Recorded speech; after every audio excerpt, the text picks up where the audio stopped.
Hello, बहुत बहुत बहुत स्वागत है आप सभी का एसएससी फाउंडेशन बैच में। अब बात ये रही, आप कहोगे कि सर पहले दिन आपने बैंकिंग पढ़ा दिया, सेकंड डे सी सेट पढ़ा दिया और थर्ड डे एसएससी। यस, चूँकि रीजनिंग का फैकल्टी हूँ मैं और कम्पिटिटिव से जुड़ा हुआ हूँ, और जहाँ मैं ऑफलाइन में पढ़ा रहा हूँ वहाँ पे मैं ये सारे ही सेगमेंट पढ़ा रहा हूँ, 5-5, 6-6 बैचेस।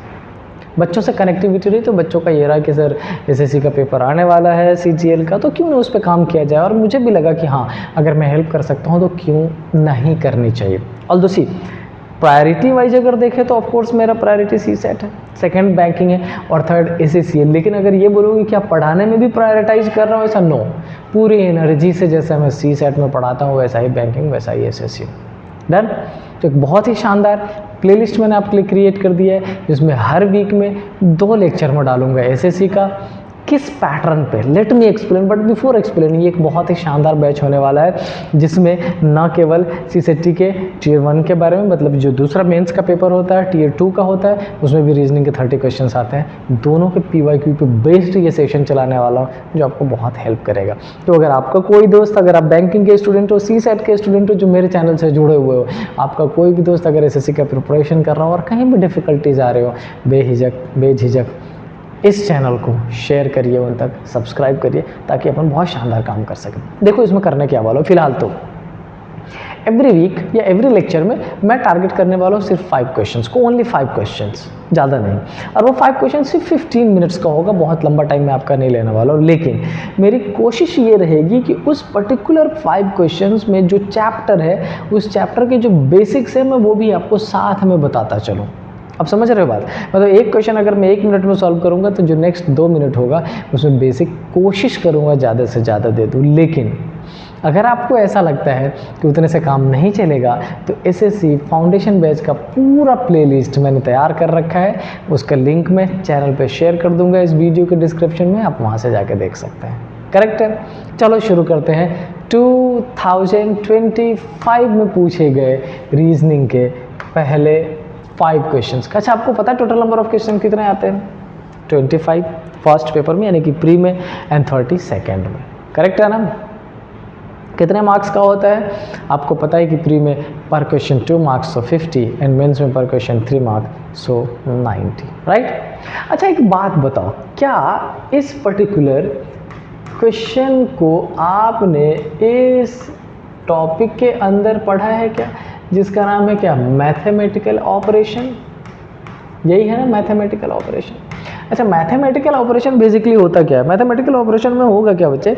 कई बार बोलेगा साइन चेंज कर दो, इंटरचेंज कर लो, नंबर्स के पोजीशंस बदल दो, ऐसा कुछ होता है, और फिर बोर्ड मास लगा के कैलकुलेशन कर दीजिए। क्या यही है? हाँ, एग्जैक्टली यही है। चलो, इसमें पहला नंबर है 4515, उसके बाद दूसरा क्या है? 5, तीसरा क्या है? 431, चौथा क्या है?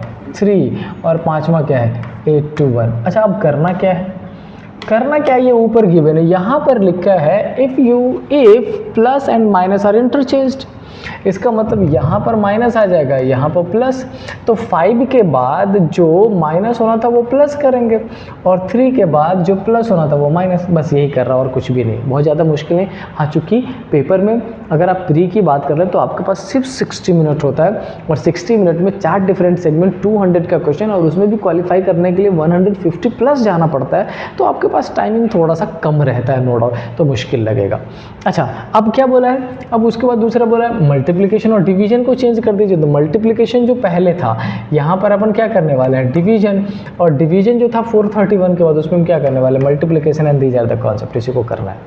करेक्ट है? तो बोर्ड मास अगर आप लगाओगे तो सबसे पहले 4515 अपॉन में क्या करने वाले हो? 5, प्लस क्या करोगे? 431, इंटू क्या करोगे? 3, और माइनस क्या करेंगे? 821। यही रहेगा। यस, तो पहले कर लेते हैं ना इसको, कोशिश करते हैं। यस, 5 9 जा 45, 0 एंड 5 3 जा, हो गया क्लियर? क्या ये एलिमिनेट हो गया? हो गया। तो अब आपके पास बचा 903 प्लस क्या मल्टीप्लिकेशन कर ले, करना ही पड़ेगा, we do not have other option, as per board mass यही तो प्रोसेस है। तो 3 1 जे 3, 3 3 जा 9 एंड 3 4 जा 12 एंड देन -8 to 1। अब आपके पास ये 3 फाइनल नंबर आ गए हैं, जिसमें एक में माइनस है, 2 में प्लस है। तो क्या करोगे, इन दोनों को ऐड कर दो, इसमें से माइनस कर दो, आंसर आ जाएगा। कर लेते हैं।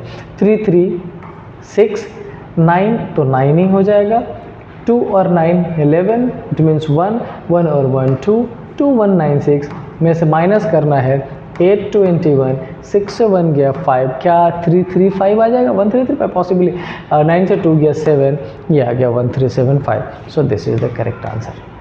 अब बात ये रही कि मैथमेटिकल ऑपरेशन क्या इतना ही ईजी होता है? हाँ, 100% इतना ही ईजी होता है। कई बार मैंने क्या बोला, कई बार उन्होंने इस साइन को इंटरचेंज करा दिया, कई बार नंबर्स को इंटरचेंज करा देगा, कई बार साइन की जगह पर सिंबल्स यूज़ कर देगा, कई बार साइन की जगह पर स्पेशल कैरेक्टर यानी कि हैशटैग, डॉलर, परसेंटेज ये सब यूज़ कर देगा, और कुछ भी नहीं। बस ध्यान क्या रखना है, बोर्ड मास वाला pattern, nothing else is there. Correct है। Next question number 2। देखो, इस क्वेश्चन को देखने के बाद मुझे ऐसा लगा कि इतना बड़ा जो पैसेज जो नोट में यहाँ पर गिवन है वो सिर्फ और सिर्फ इसलिए दिया गया है ताकि वो आपका टाइम कंज्यूम कर सके, आप इसको रीड करने में ज़्यादा से ज़्यादा टाइम बर्बाद करो। पहले क्वेश्चन पढ़ने से पहले मैं यही आपको पढ़ के दिखाता हूँ। क्या लिखा है, operations should be performed on the whole numbers. इसका मतलब यहाँ पर जो 31 है 31 है उसको 31 कंसीडर मत करिएगा, उसको 31 ही कंसीडर करना है।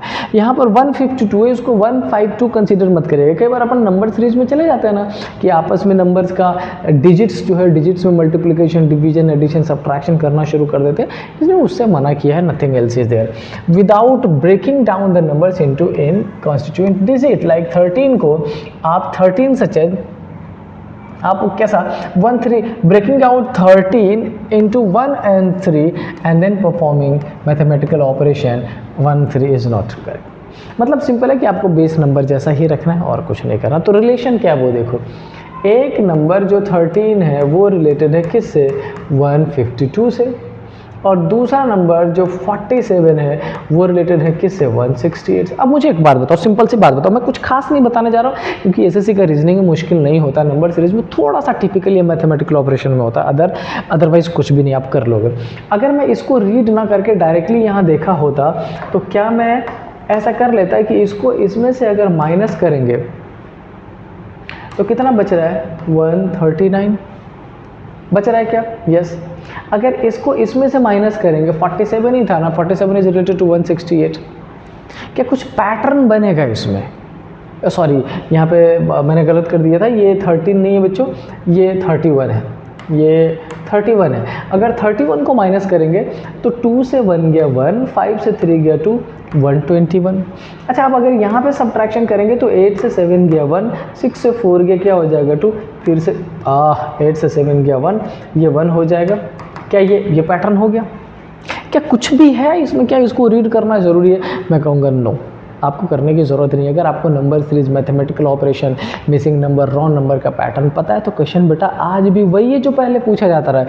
ये नोट सिर्फ टाइम ख़राब करने की चीज़ है और कुछ भी नहीं। तो आपसे बोला जा रहा है कि बेटा ये बताओ 66 से क्या होगा, तो मुझे ये बताओ अगर 66 में 121 डायरेक्टली ऐड कर दे तो 617, तो आंसर क्या हो जाएगा 187।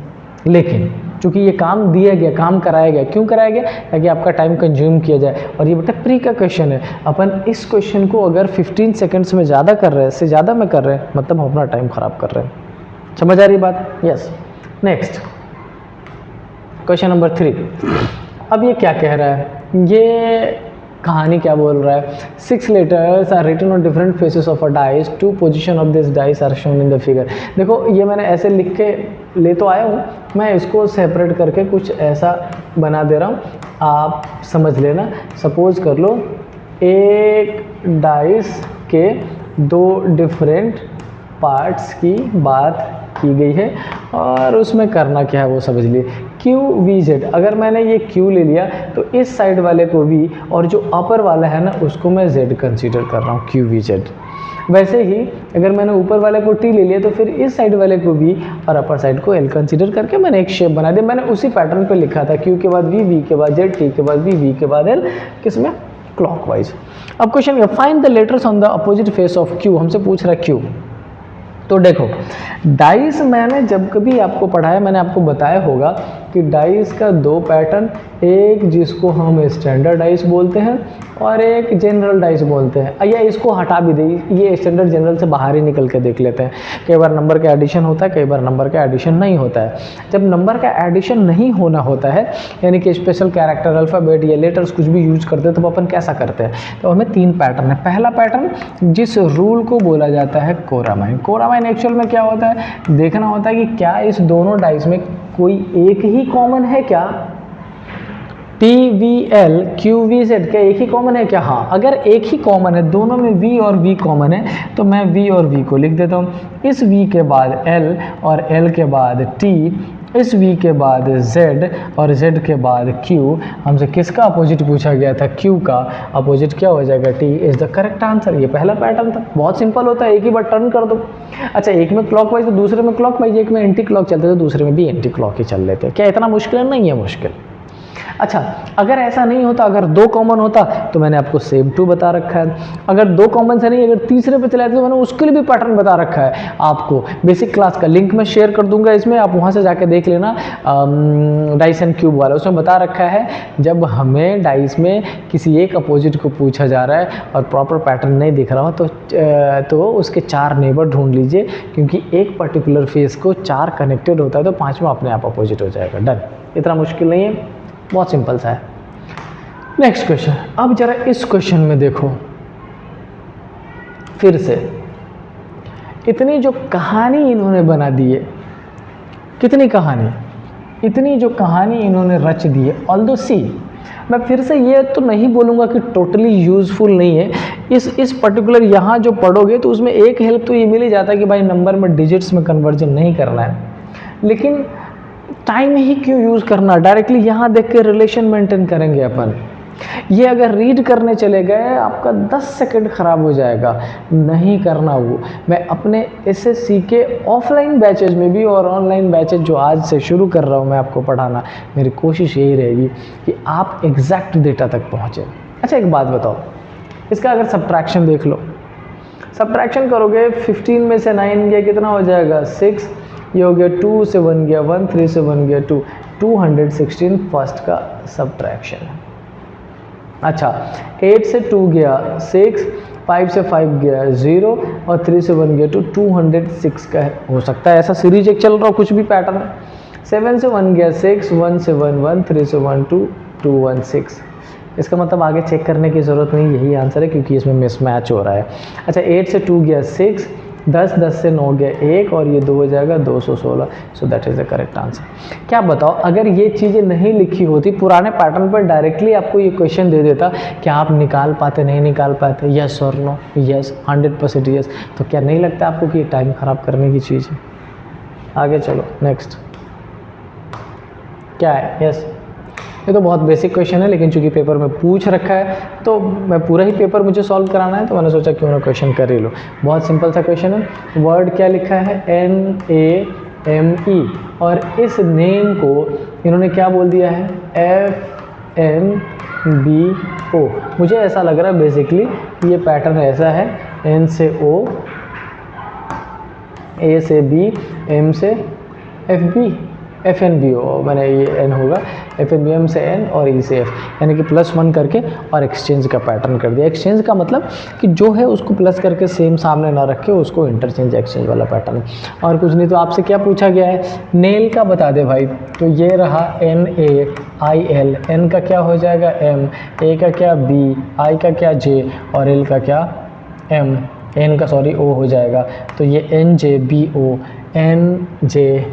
MJBO कौन सा है, ऑप्शन नंबर डी करेक्ट है।